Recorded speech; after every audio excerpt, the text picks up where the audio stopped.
Hello everyone, today we are going to discuss on the topic congenital diaphragmatic hernia.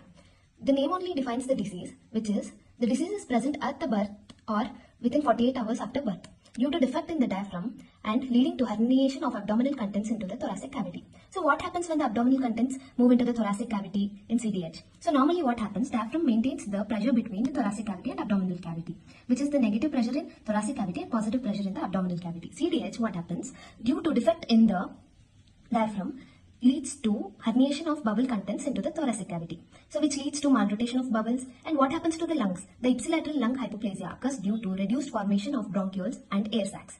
And the contralateral lung also is hypoplasia because due to mediastinal shift, that is the heart and the other mediastinal contents is pushed towards the other side and causes hypoplasia and leads to pulmonary hypertension. Due to the mediastinal shift, it also causes cardiac dysfunctions. Coming to the etiology, it is sporadic in nature. Females are affected more, and every one infant in 5 to 10,000 newborns are affected, and it is rare. It may also present with other or gastrointestinal and cardiac anomalies, which leads to poor prognosis of the baby survival. Genetic anomalies like trisomy 13, 18, 21, Turner syndrome, Pallister-Killian syndrome, and overall survival rate is estimated about 70% in CDH.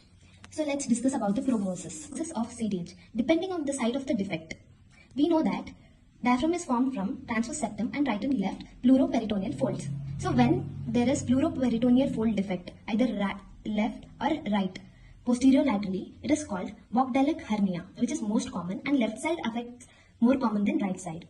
And anterior defect is called Morgagni defect and central defect, which is rare. Also, poor prognosis when associated with other genetic anomalies and other system malformations. And severe lung hypoplasia leads to poor prognosis. It is calculated by lung-head ratio.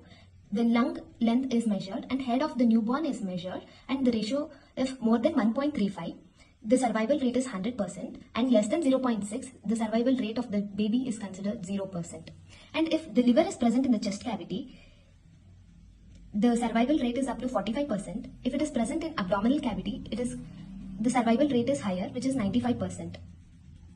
Better prognosis is seen in cases where early diagnosis by ultrasound is made, better prenatal care is taken, and in spite of hole in diaphragm, abdominal contents is present in the abdominal cavity only.